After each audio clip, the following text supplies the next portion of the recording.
paranormal investigations gone horribly wrong. For most ghost hunters, an investigation is over when they pack up the gear and head home. The adrenaline rush fades, the weird noises stop, and the world goes back to normal. But for some, the investigation doesn't end when the lights come on.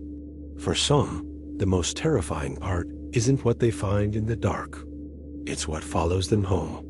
Ghost hunting often looks like a harmless thrill, a fun way to peek behind the curtain that separates our world from whatever's next. But that curtain is thinner and a lot more fragile than many people think. Today, we aren't just looking at jump scares or shadowy figures on a night vision camera. We're digging into the true stories of investigators and the families they tried to help, who faced devastating, real-world consequences after they went looking for the supernatural. These aren't stories about finding ghosts. These are stories about what happens when the ghosts find you and refuse to let go. Number 1. The Gary, Indiana Demon House. In November of 2011, LaToya Ammons, her mother Rosa, and her 3 young children moved into a small rental house on Carolina Street in Gary, Indiana. It was supposed to be a fresh start. Instead, it descended into a nightmare that would eventually pull in police, child protective services, and the clergy. It started small, like these things often seem to do. In the dead of winter, the home's screened-in porch was suddenly infested with huge black flies. No matter how many times the family swatted them away, they just came back in swarms. Soon, flies were the least of their problems. At night, they'd hear the sound of footsteps creeping up the basement stairs. They started finding wet footprints in the kitchen. Even after they had locked the basement door, a shadowy figure of a man was seen pacing the living room. Then, the activity began to zero in on the children. LaToya's 9-year-old son would sit in a closet talking to a boy no one else could see. Her 12-year-old daughter reportedly levitated above her bed during a sleepover, an event her friend claimed to witness in absolute terror. The children's personalities began to warp. Their eyes would bulge, and sinister smiles would stretch across their faces as their voices dropped into unnatural, guttural tones. Desperate, LaToya sought help from doctors, and eventually, the authorities. A family physician was initially skeptical, suspecting delusion. But his professional doubt was challenged during a visit where, according to a Department of Child Services (DCS) report, medical staff saw the youngest son get lifted and thrown against a wall with nobody touching him. The situation escalated until the DCS had to intervene. This is where the case turns from a simple ghost story into a documented paranormal crisis. During an official examination, a DCS case manager and a hospital nurse witnessed LaToya's 9-year-old son flash a weird grin before walking backward up a wall and onto the ceiling. He then flipped over his grandmother and landed on his feet, all without letting go of her hands. The official report states the case manager ran from the room terrified. Even seasoned police officers were unnerved.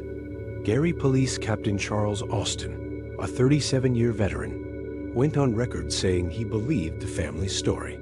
His officers documented radio malfunctions and even photographed a strange, shadowy figure inside the supposedly empty house. The children were eventually removed from the home for their own safety, traumatized by the events and the investigation that followed. After the family contacted clairvoyants, who claimed the house was infested with over 200 demons, Reverend Michael Maginot was called in. He performed multiple exorcisms on LaToya, convinced she was being tormented. The family's life was turned completely upside down, thrown under the microscope of public scrutiny and intense psychological distress.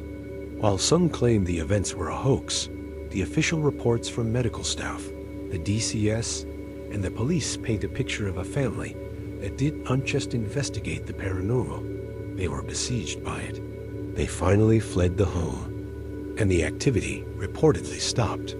But the scars of what happened on Carolina Street are a chilling reminder of what can happen when a haunting goes horribly. And officially, Wrong. Number 2. The Enfield Poltergeist and the Price of Fame. In August 1977, in the quiet London borough of Enfield, a single mother named Peggy Hodson made a frantic call to the police. Her 2 daughters, 11-year-old Janet and 13-year-old Margaret, were screaming that their beds were shaking and that knocking sounds were coming from inside the walls.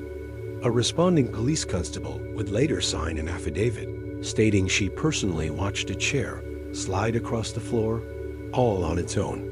This was just the beginning of one of the most famous and psychologically damaging paranormal cases in history. The activity in the Enfield house ramped up quickly.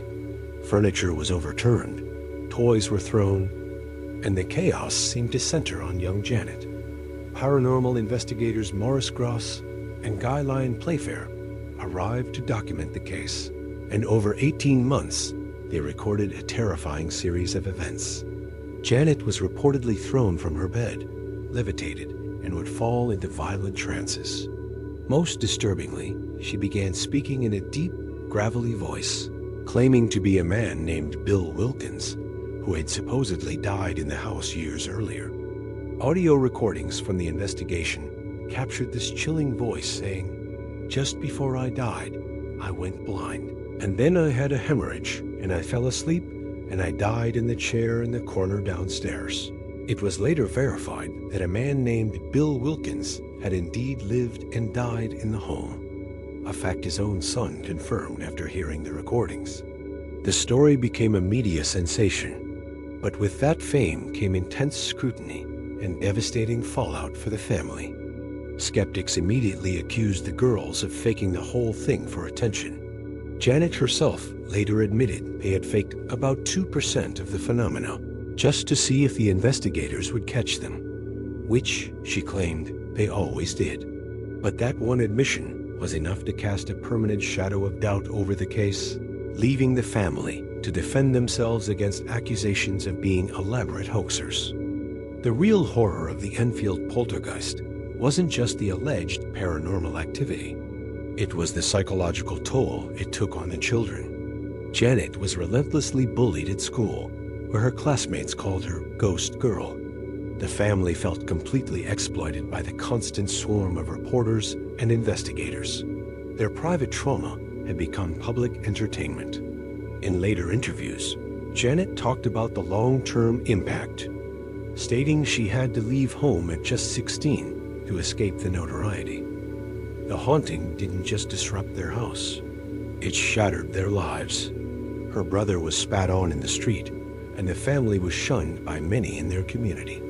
While paranormal investigators were busy debating the authenticity of levitation photos, a family was quietly falling apart. The case stands as a brutal example of how an investigation, even one with good intentions, can cause profound and lasting psychological harm, leaving its victims to clean up the wreckage long after the knocking stops. These cases show that when you go looking for the paranormal, sometimes the most dangerous thing isn't what you find, but how it changes you. The psychological toll, the public ridicule, and the complete disruption of life are often overlooked consequences. What do you think is more terrifying, the idea of a ghost, or the real-world trauma that can come from encountering one? Let me know your thoughts in the comments below.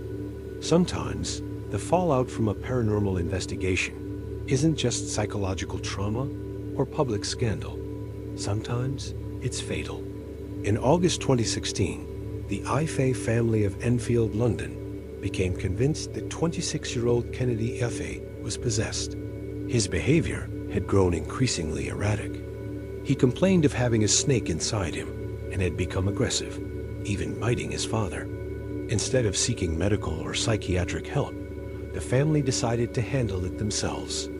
Believing they were performing a righteous act, they began what they considered to be an exorcism. For 3 days, Kennedy was restrained with cable ties and handcuffs while his family prayed over him. His brother later told police they had to restrain him because it was clear if we didn't restrain him, he could have tried to harm people in our family.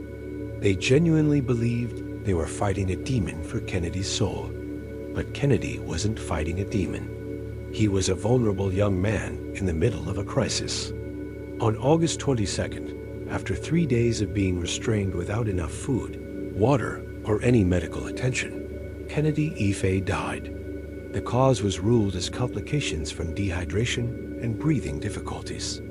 An autopsy found over 60 injuries on his body, consistent with forceful restraint. 7 members of his family were charged with manslaughter and false imprisonment. Though they were eventually cleared of the charges in a complex and emotional trial, the tragic outcome is undeniable.